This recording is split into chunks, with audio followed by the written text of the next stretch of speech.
Okay, welcome to another episode of Just Business Talk, where we talk about business and I invite inspiring entrepreneurs talking about their journey. So, our today's guest is a very special guest from San Diego, Christine Mcdannell. She's here in Dubai, and we're going to talk about her journey, which started from selling snow cones and it became to a lifetime of entrepreneurship and business journey. Thank you, Christine, accepting my invite to be in my show today. Of course, I'm super excited. Thank you so much. And I'm excited for this show. Yeah, so tell us about what brings you in Dubai. Let's start from your how long you've been in Dubai, what brings you here, and how do you find so far? I know every single person back in California, because I grew up in California and I've been in San Diego for like the last 23 years. They're always like, why are you in Dubai? And I'm like, because it is my favorite city in the world. That is my answer. I came here 11 years ago for the first time for 5 days, fell in love, then traveled the world, didn't make it back until last year. So I tested living here for 6 weeks in the spring and then 6 weeks in the winter and then pulled the trigger March 1st of this year. So it's just been a couple months. Ah, great. Okay, nice. So in Dubai, it's getting hot here. So are you planning to be in Dubai this summer? You're going to get roasted. So it was 100 degrees here yesterday. Yeah. I grew up in the desert, actually, an hour north of Los Angeles in the high desert. It would get 120 in the summer. I can't convert that, sorry. But so, San Diego does have the best weather in the world. It's very mild all year long and beautiful. So I will be there back July and August. Yeah, It's it's funny how hot it can get. I mean, I live nearby from here and from my office, and I try to come in my office in the morning before 9 a.m. because if it's 10, my car is super hot. I prefer to come early in the morning and leave after 5 or 6. It's that hot in summer. Yes. Yeah. People have told me, and it's the humidity. I think that makes it super hard. Again, it's dry heat right now, but they said it's so humid. It's like you're drenched when you walk outside and you can't eat outside and all that. Okay. All the best. Yes. So let's get into your journey. I'm really, keen to know about your entrepreneurship journey. So you started your career with your entrepreneurship journey very earlier on at your age. So you started with selling snow cones and getting involved with your sister doing stuff for you. So let's talk about what made you start that snow cone venture, and then how did you get involved with your sister? How did you convince her to be part of that? Yeah, so of course that's a long, long time ago. Maybe I was 7 or 8 years old, 9, right in there. And my dad was a business owner. He was self-employed. He had an HVAC company. So, but he never taught me business. I just my whole life, I wanted to have little businesses and make money. I don't know. And so, lemonade sounded boring. Everybody was doing that. And I liked snow cones. And that's kind of a common theme is every business I've built is because I wanted it. It was a business that didn't exist really at all.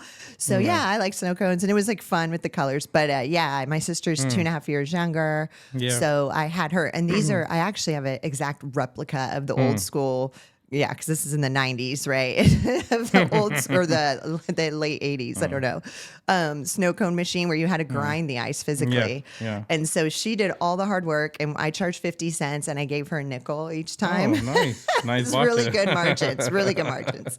Yeah. So but my parents were cool enough. Kids would knock at the door during dinner time, and my parents would still let me make a snow cone and hand it outside the front door. But yeah. Oh, great.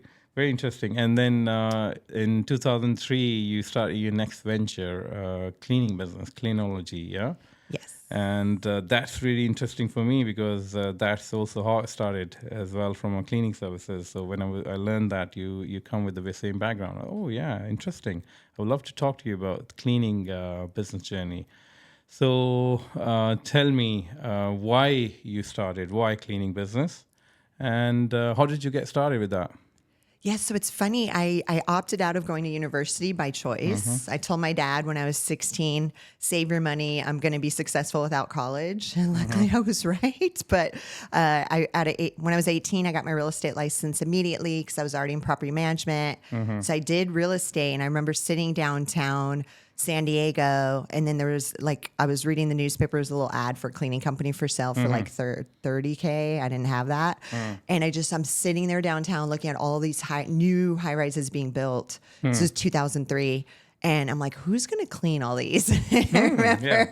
And That's then, a good problem to solve. yeah, it was crazy that I thought of that at Yeah. 23. And then I knew, so I couldn't get a business loan at all. I tried. And so I'm like, well, I'm going to have to do this the hard way.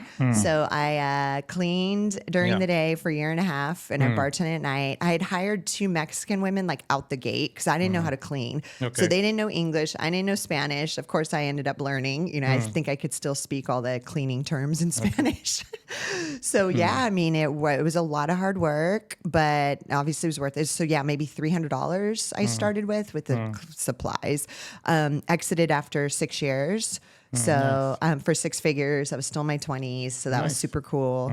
Yeah, but it was interesting. Yeah, I'm going to ask about your exit of that business. But before that, tell us, how did you market that business back then? Oh yeah, we were chatting before we started. Yeah. So by the end of the day, we had like about 30 different sources of marketing, everything you could think of. Google pay-per-click, which was 24 cents a click. Maybe it was 12. It was 12 cents. And I thought that was so expensive. Yeah. Now it's probably Now 10 it's- or so 15. it's I haven't looked. expensive, yeah. So many. I'm just such a marketer at heart, right? Even as a kid, I would tell my dad to do all these marketing campaigns. So yeah, there was different sources, but in the very start, it was a flyer on every door under the doors, and my cleaning staff would even put their initials, and they get a little bonus, you know, if somebody called off of this flyer. Yeah, but I had it called Christine's Cleaning Service in the very beginning. It wasn't Cleanology, so that wasn't very smart. I had to change it because it was wrapped around me, and I So knew. did I you wanted to register sell. that firm, or you just started without having a company in place? No. Yeah, I mean, it was an entity, but it was was called an entity, Christine's yeah. Cleaning Service. So yeah, these little flyers, and yeah, I still have one. I saved it. Luckily, Okay. it's a pink flyer and it's ugly, but a piece of paper. Yeah, as we were chatting, I think if as a beginner or as a young entrepreneur, if you're just looking to start your career and you have no money, I think it's a good business to start. Yeah, even on cars, you put them under doors, put them Exactly. on cars. I would Yeah. just hustle. So if we're cleaning a unit Yeah. in that building, we would just go put them under all the doors super quick. That was the advantage of high rises, just like in Dubai. Like Yeah. you could knock a lot of cleaning out in a high rise without travel time. Yes, I started exactly the same. Our journeys are very similar. I started early. I started with a cleaning business. That was my second venture. My first venture was on eBay, buying, selling cars when I was 16, 17. And then I moved to Dubai. And then that was my first proper venture. And I think we share that journey. So I just wanted to talk about so our listeners can understand a bit more about this business. Anyway, so let's move to you exited that business in 2010. 2010 after Yeah. 6 years. Yes. All right. How was that exit? Yeah, I mean, again, it's, How did you find the buyer? we found from Biz by Sell, which is so ironic because like 90% of my buyers, and I know we'll get into what I do right now with business brokerage. So 90% of the buyers for the companies we're selling come from this site called Biz by Sell. It's a platform that's probably 25 years old. So a lot of people don't like it because it's old school or whatnot. But I mean, it's bringing buyers. And so I sold my bit. So I used a broker on that one, and that's where the buyer came from. Okay. So I had a decent experience with the broker, but some things weren't that great. So that was the only time I used a business broker to sell my business. And so, yeah, I mean, there were definitely some things that could have been better in the process, but it worked out. And the buyer that bought it was in the mortgage industry. So that was 2010. So, you know, it took a hit in 2008. Obviously, that industry really bad in the States. So, yeah, it was his first business and, you know, married, middle-aged, and he still owns the business to this day. Nice. Yeah. Well, So the that's business how I was is, going to ask how this business is doing. yeah, it's going great. And, you know, it was like $1 million gross revenue when I exited. And so he just kept it, you know. When I exit companies, I scale them super fast. But then my buyer always just keeps it where it's at because it like nets out $200K and, you know, replaced his income. Okay. Yeah. And what made you exit that business? I wanted to start a social media firm in 2010, which I did. Social media. Well, people were saying Facebook was just a fad. Everybody, because it was B2B. Yeah. I learned I hated B2B. So I got out of that pretty quickly. But yeah, the cleaning, you know, I wanted to exit. I was over it. I'm sure there were a couple lawsuits, a couple of stressors, you know, it's 30, Okay. Yeah. probably 35 women cleaning. They were amazing. But yeah, you just get burned out and you're just like, I'm ready. Okay. I've grown. I have money now. Okay, so then that exit, I mean, you transited to become a business broker after that, right? So buying, No. selling companies, growing companies. So what was your next venture after exiting in 2010? Yeah, I've had 10 or 11 startups total in 20 years. I've built, sold, bought. I mean, I've probably sold owned like 25 different companies in that whole meantime. I started my brokerage firm in October 2021.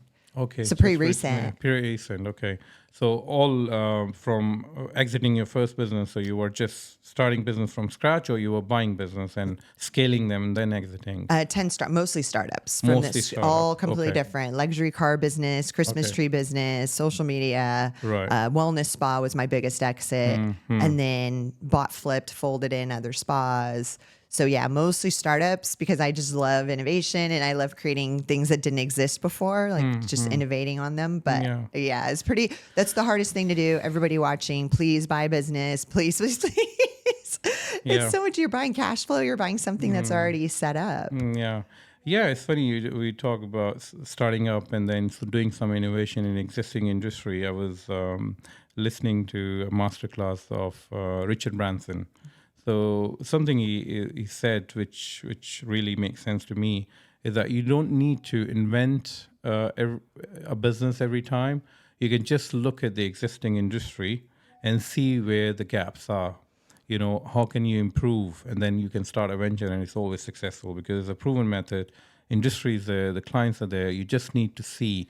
That's how he started most of his ventures. He never started something which doesn't exist. Most of his ventures are like Virgin Trains, Virgin Mobile, airline, everything. He said he just identify the improvements in that particular industry. So was that your strategy? So you were just looking at the business model and then just, kind of, that's how you built your 20 ventures, or you had a different strategy? No, it's funny, real quick. You mentioned his innovation. I was on the Virgin Cruise Line just a month ago in Miami, and I went last year too. And I've been on other cruise ships, but his is just so gorgeous. It's like you're in a resort and so trendy. Yeah, glamorized. So he even innovated, the cruise ship space pretty recently.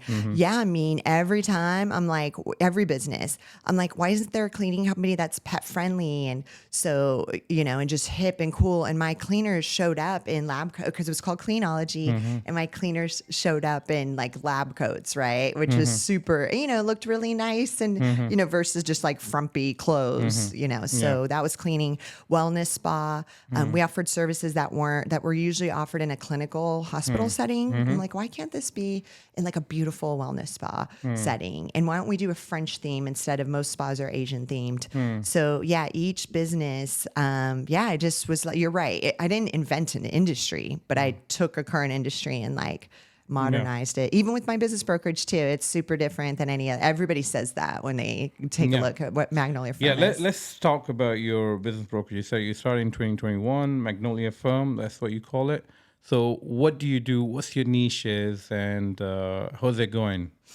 Yeah, it's going really well. So, I use a broker on the first one, obviously. Every transaction after that, I just use the same purchase agreement, and I did all my own transactions. Even my mentor in the wellness spa, because it was a large transaction, and my tech company, I did my own transaction. So they were like, he was even like, don't do it, hire somebody. And I didn't even get lawyers on board. And I sold it within 5 weeks flat, high multiple, all cash. Like very easily myself. So my friends, fast forward to 2021, my friends were exiting and they were paying me to consult. They're like, hey, Christine, we know you've done this so many times. Can we pay you just to help us on the back end? So I did that. And then, they were like, I did like 5 transactions in the month of December, that first, and I started October. Wow. It was crazy. So I started October. 5 was a lot to close. And by end of year, that's the busiest month for us in the industry. And they were like, you got to do this for real. And so I started the Magnolia Firm like overnight. You don't have to have cash to start that type of business, right? It's just like remote based, and my team was working from home. And it took off super fast, which was exciting. Yeah. And our niche is tech only, remote based. So mostly obviously US based transactions. But I could do transactions anywhere in the world. And yeah, I love it. Do you work on seller mandate or buyer side mandate? Great question. Strictly seller. We're just dipping our toes in the buyer side. But it's two different. I have to shift gears, right? It's totally different sides. And it's weird because I can use my negotiation tools on one side and then I have to kind of, like negotiate against myself, right? And my mindset is like, oh, try this, try that, because I know this works on the other side. Okay. So you take a company, like you look at their number, you prepare it for sale, and then you look for a right buyer for that Exactly. business. Okay, cool. Great. So let's talk about your philosophy and about business brokerage. So where do you see your company in next few years? So what your vision is, where you want to take it? Oh, that's a great question. So every single startup, I never, ever have the exit in mind. The tech company, yes, because everybody, you're always talking about, I want to sell for this much, or I want to sell within 5 years. But no other business do I do that with. I just kind of like see, I just go, I mean, it's been like usually it's typically 5 years on an exit, I've learned, because by then you start it, you grow it, you have a team in place, management in place. And by then I have nothing to do and I get bored. So then that's when I exit.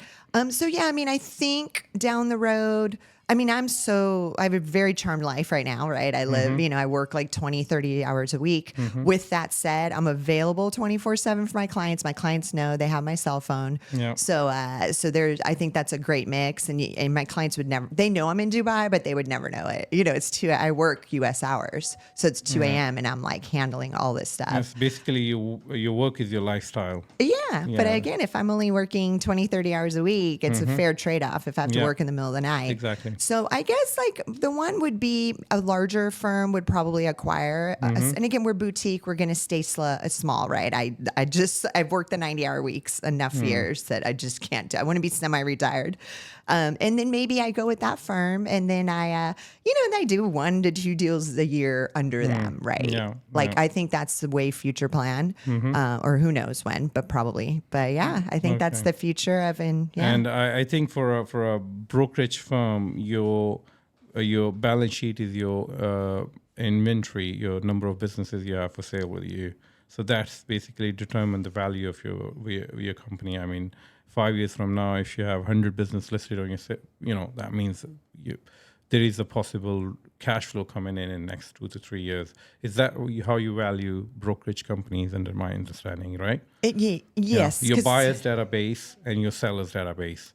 And the brand, because our brand is really strong and our reputation's super strong. You'd be purchasing that. All our systems, we have so much tech built in, so many automations. I mean, with one click, a buyer inquiry comes in with, we call, of course, every single one, which most brokers don't do. They're lazy. So an inquiry comes in and we're going to talk to them. But if they don't answer, we have one button we click on our CRM. It's all automation with different apps pulled in. So it will literally call, leave a message. It will send an email and we'll also send a text message. Okay.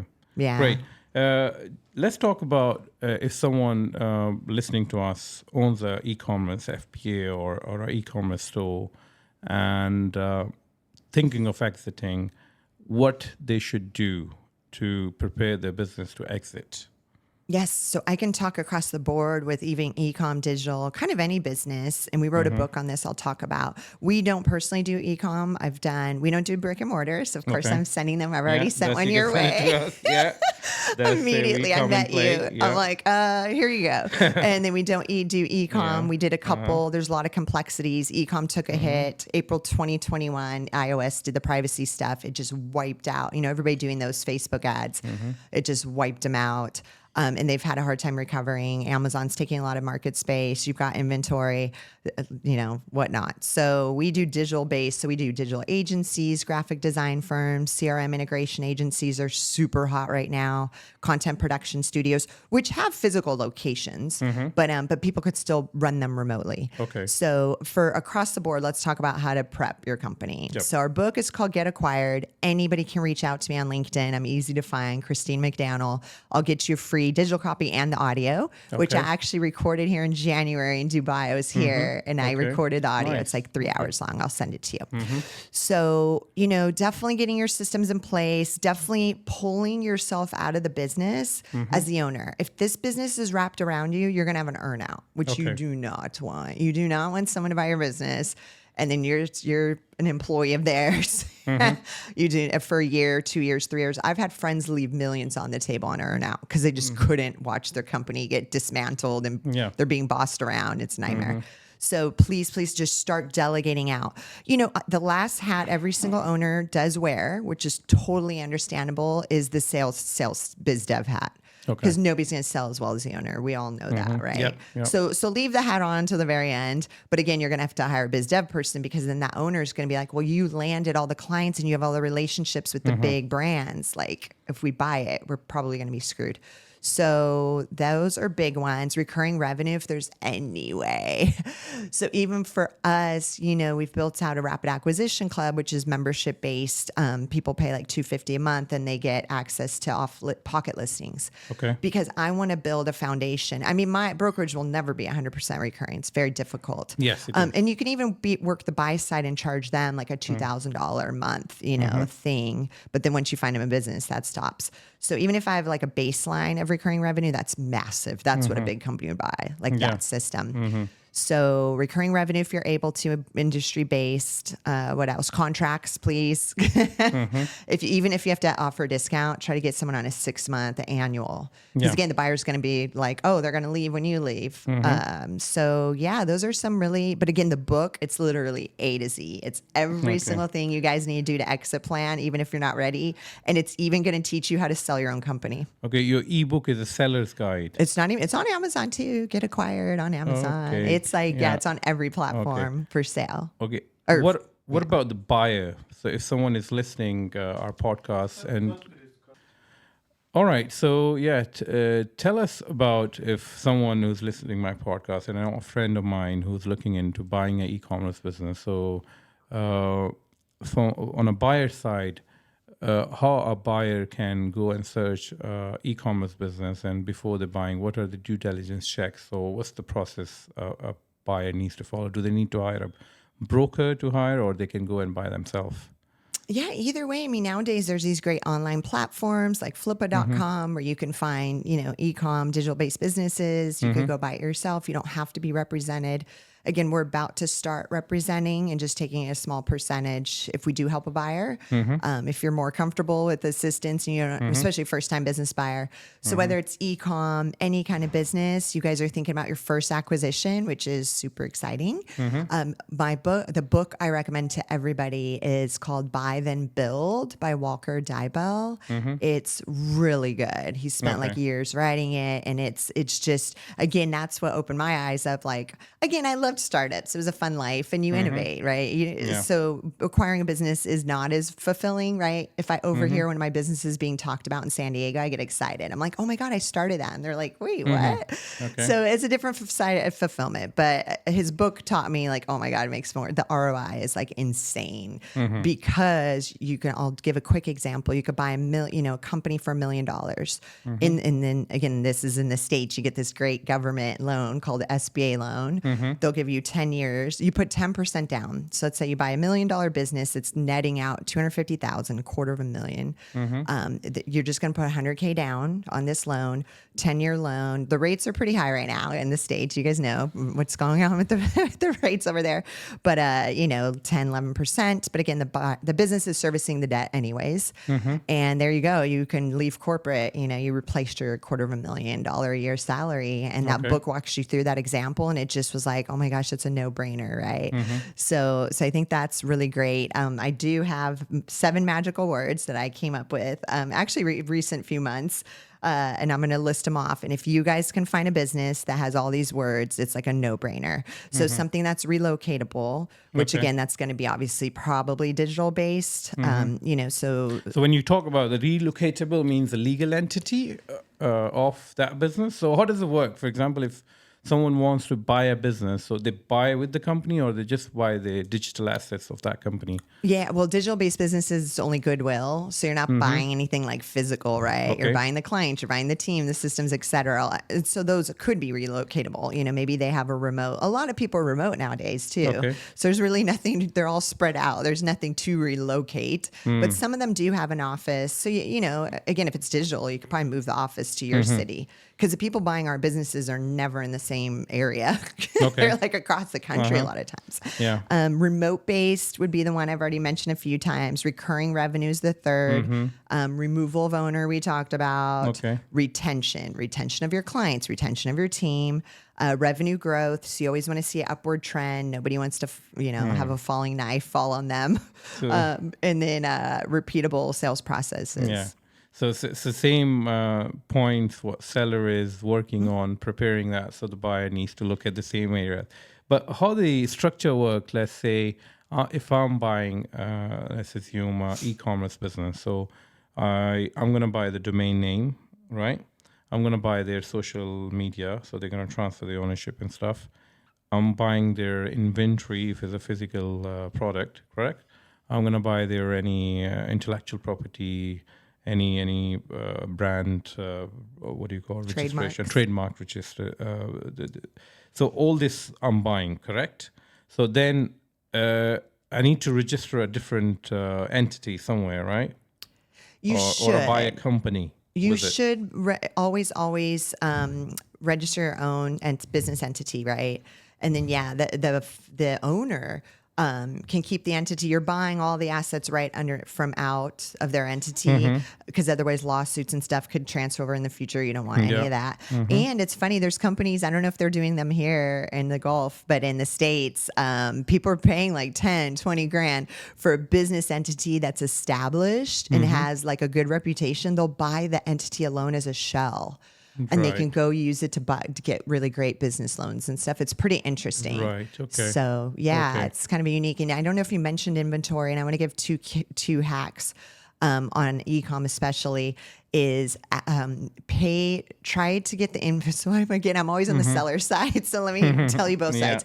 On my seller side, we strip it out and we say it's extra, the inventory. Yeah. Like we put the purchase price up, but we put, hey, it's going to be, a separate, inventory is going to be a separate at wholesale value, not retail. You have to pay for it.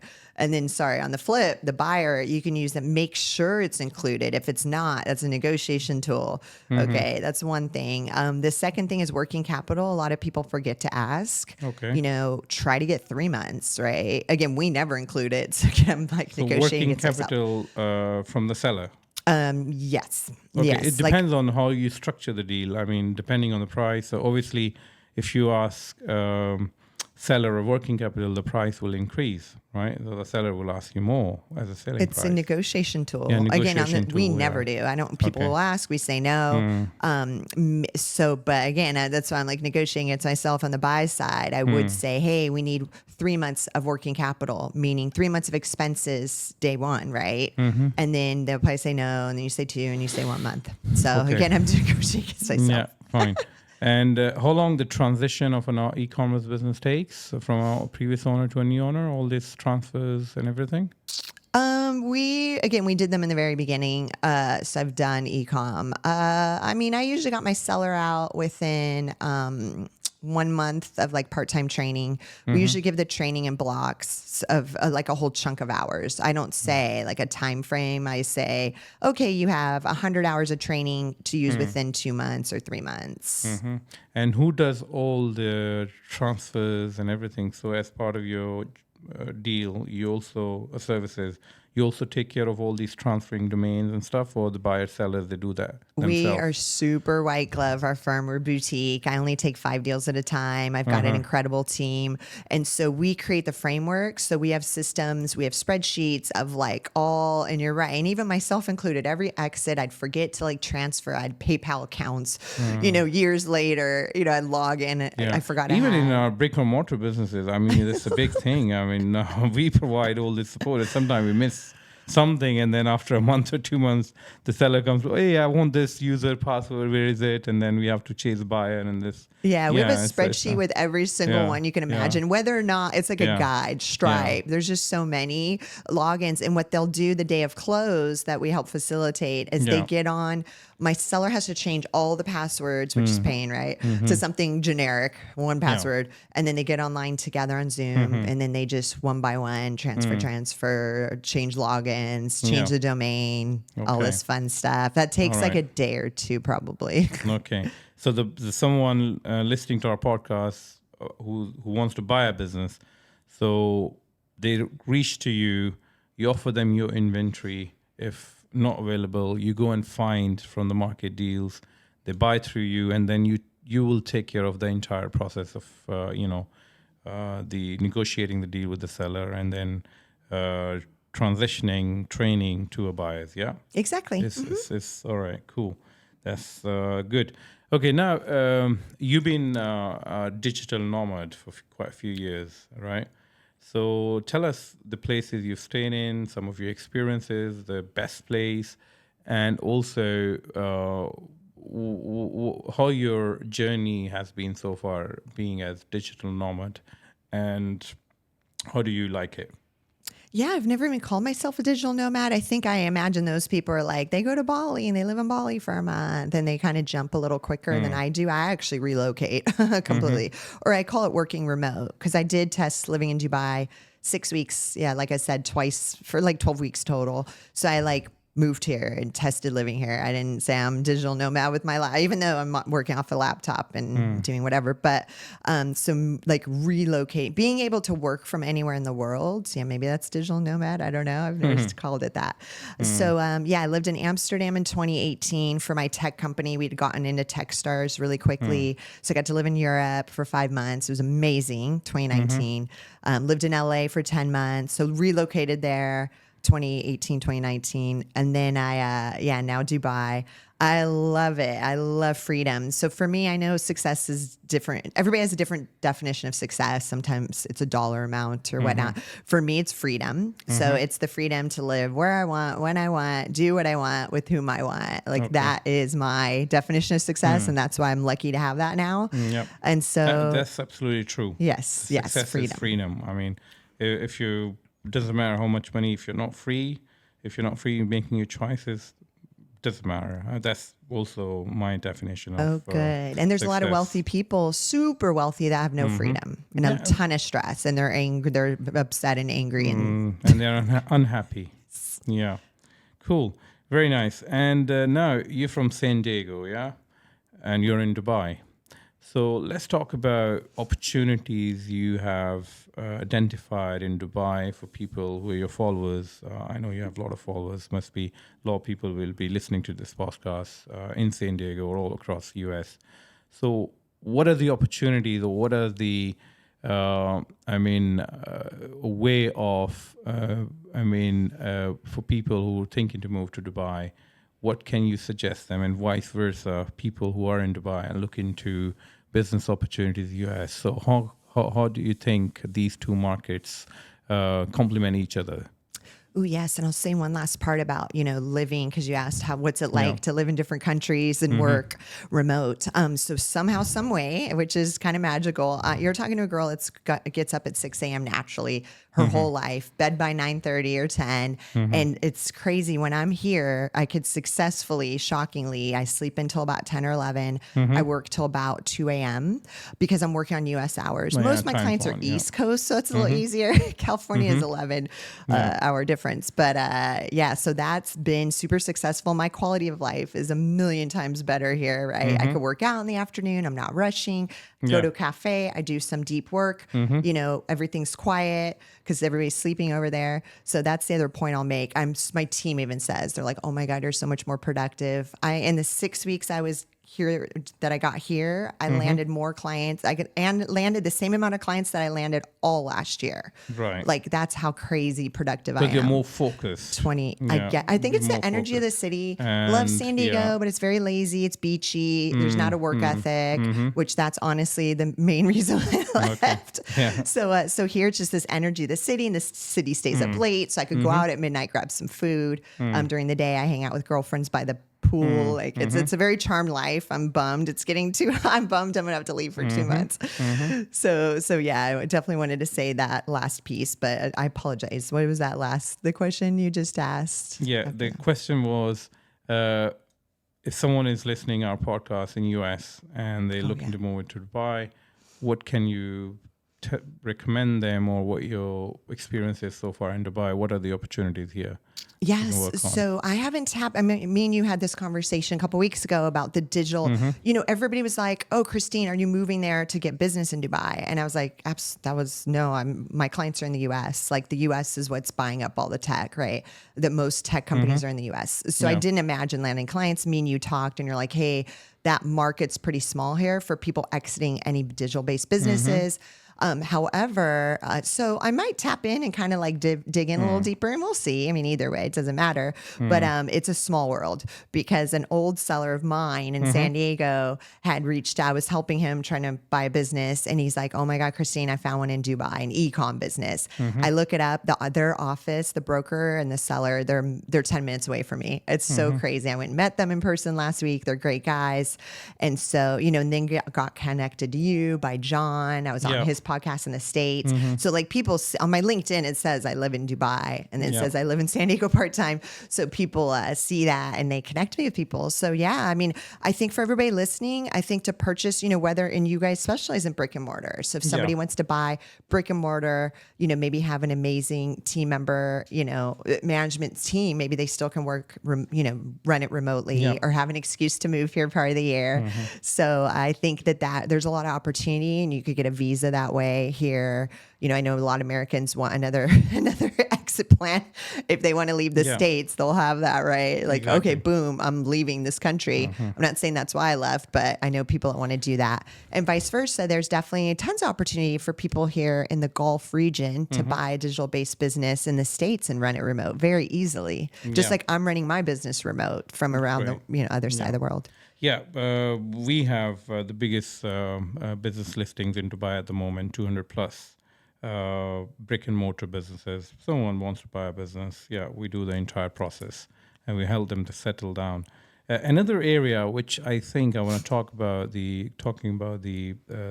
someone listening in US in this market, and they are in tech industry, a company or a VC fund. There are a lot of opportunities here in this region. So if it's established startup in US, having a merger opportunities. So probably we can do some work in that space. We'll talk about it more later on off the camera. So how can we work together, identifying possible acquisition opportunities here in a startup space, and that will give a lot more, valuation to a company if they are getting in or venturing into a new exciting exotic region which is growing, and a lot of activities are going to happen in this region, especially Saudi is a big market. And so we can help VC funds and startups come in the Gulf region. I love that. You make a good point. And then there's family offices here. There's a lot of money here in Saudi, especially. Yeah. They really want to get into tech. They kind of feel left behind from the US and the tech world.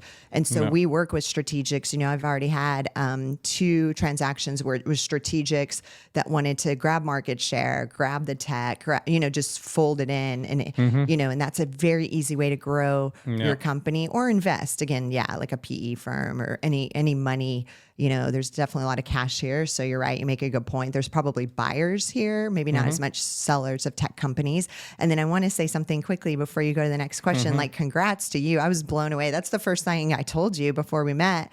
I go to your website, you have over 200 listings and you've only been in business 2.5 years. Exactly. Like it is so impressive. Yeah. The reason why we have so many listings, one, there was a gap in the market, so that's how I started a business brokerage. I told you I had a facilities management business for 12 years, and I bought few companies and I sold my business. So what I used to do, I used to acquire a business and merge it with my business. So that's how I grew so fast. And then I exited eventually from that business. So I knew there were no proper business brokerage exist in Dubai. There were real estate brokers, but they just try to sell. That's it. Yeah. And then they have no idea about what business is, what business brokerage is. So I kind of identified that niche or a gap in the market. I was the first one to have a proper brokerage. Now there is another one. I'm not going to say the name to promote them. So they're from US. They came in kind of after us. So yeah, so it's a locally. I mean, I understand the local problems, and I'm trying to solve them. There's a long journey. I think brick and mortar businesses in Dubai has. Most of them are not ready to exit. So we're trying to help them, prepare them to exit, give them our services to prepare the documents, bookkeeping. Most of the, believe it or not, very decent size of business, they don't have proper books here. I know. Because there was no tax culture. Up until 2018, there was no VAT. Nobody had books. They were just managing their business on the bank statement, what comes in, what goes out, that's it. No books, no P&L. So we're trying to solve many problems in the broker motor industry. Yeah. So yeah, we have a dedicated team who works on a listing acquisition side. We acquire quite a lot of listings every month, and then we prepare them to sell. So anyway, we can talk in and on. I would like to have another podcast with you, maybe. And so I would like to end this discussing about your entrepreneur for so many years. If there is anything you want to, talk about, someone who's just about to start, some mistakes or some of your experiences from your things, if you want to give any suggestion to our listeners. Yeah, so many, but I'll pick just a couple. Yeah, choose just the best ones. Yeah, the best ones would be hire slow, fire fast. Yeah. That one I've learned too many times, guys. So take your time hiring the right person. You want their loyalty and you want them to stay. It's very expensive to hire and train. Fire fast, which I didn't do a few times, and it poisoned my team and it made a big mess. So if you just got to rip the Band-Aid off, and even 20 years in, it is the hardest thing to fire people. If they embezzle, then I love firing them. That's happened twice, but then I have no problem. But so I think that's a big one. And then this anti-hustle culture I want to touch on real quick. It's just like, oh, lifestyle balance, anti-hustle. And that's from day one is what people are saying. And I'm like, and you see it on Instagram and you're like, I'm telling you guys right now, the amount of hustle, not only that I've done, you've done, every exit I'm doing. And actually my exits, they're young. They're mid-30s, most of them with the tech company. If you hear the stories that they slept on the floor of their office and all, Elon also, it's like it takes a lot. And I want people to know that. And you just got to grind away. You got to wake up early. You got to just hustle. It's got to be all you eat, breathe, sleep. I didn't date for years. Like I had no life for years. So again, I don't feel guilty being here and working less hours. Surprisingly, I'm kind of surprised because I know like I paid my dues, right? So I can now enjoy all that hard work. So I think those would be the biggest things I'd love people to kind of digest and know internally. Yeah. And also I think for a business owner or entrepreneur, the biggest payday is the day they exit the business. Yeah. So do your exit planning. Yeah, so, they come to us, they didn't do any exit, that we just take them to market and we kind of fix things as we go. But I sold my business and I kind of, not regret, but thinking about back, I think I did not, exit on the figure I should have, if the kind of, strategies I've learned after being in business brokerage. Yeah, so educate yourself as an entrepreneur or business owner and target your exit and prepare yourself. You can increase your valuation and do it at the right time. Don't do it at the end when you want to sell it and then you just undervalue your business. Do it, as soon as your business model is successful, you start making money. I think from a very early on, at part of your business growth, every entrepreneur must plan their exit also. The emails didn't make any sense. The bad grammar. Okay, cool. We'll start again. Okay. Again, I'm going to reference to Sir Richard Branson's one of the lesson I got from his masterclass. Do not forget the fun part of it while, as a business owner, entrepreneur. So what are your hobbies? I understand you do boating, music festivals. Do you still do this kind of activities to have some fun while you're enjoying your business journey? It's funny you bring up Mr. Branson because he's my all-time favorite entrepreneur, and he has been for the 20 years. I've read every book because exactly what you just said. And you gave him a check also. Yeah, I almost forgot. Yeah, I saw your picture giving him a check, right? Yes. Yeah, I'll tell that story super quickly. I'm so jealous. I had breakfast with him one-on-one in Paris. Really? He's one of my all-time favorites. Yeah, I mean, like this guy. Yeah, when I exited the spa, I cut a big check. I cut a baby check like a couple years prior, handed it to him really quick on stage in San Diego. Oh, nice. He was sweet enough to call me to thank me, which blew my mind. Right. And then I wrote him and I said, I have another check with a couple extra zeros on it. And I'm like, I just asked that I can hand it to you in person. He's like, yeah, but I'm not going to be in the States. He's like, I'm in Paris next week. And I'm like, I'll be there. I have my passport. And so 2017, December, and then he invited me to breakfast with him one-on-one. It was crazy. And he's my idol for 20 years because he has fun. And I was like, man, like you have so much fun being an entrepreneur. And I have had all that fun. Right. Yeah. So it was so magical. And he's such an incredible guy. There's a saying that's don't meet your idols because they'll disappoint you. And that was quite the opposite. He took notes about our conversation. He blogged about it. It was crazy. Yeah. But people could read the whole story on my LinkedIn. It's right there if you want to see. Yeah. So talking about the notes, that's another thing I learned from him. I started taking notes. I was not so good in taking notes, but after listening to the podcast, I try to take notes all the time. So that's one of the things he said, always take notes. And after years and years, you go back to them, you can understand and what you were thinking back then. And there's so many ideas you can get in the future. Yeah. Great. So my hobbies, So I have fun. Again, I already told you I didn't have fun for a long time because it's like the hustle, right? But yeah, I mean, I go to Burning Man every year. This will be my fourth year. So I'll be in the middle of the desert. See, I'm used to the desert. Okay. Boating in San Diego Bay. We have a boating membership. We'll do that in the summer. I just travel, lots of travel. Okay. Yeah, there's also a boating club in Dubai. I used to be a member for a few years. Yeah. Ooh, because I love wake surfing. So I was just going to pay to wake surf because they do all the hard work. I just show up. So I am going to do that here shortly before it gets too hot. Yeah. Okay, cool. Okay, listeners, here me signing off. It was great talking to Christine Mcdannell. It was really, really nice and pleasure to have her here. I think we're going to have another session with her sometime soon in the future. And so listen to my podcast on YouTube, Spotify, or wherever you listen to your podcasts. We are there. And thank you and goodbye till next time. Thank you. Yes. Thanks.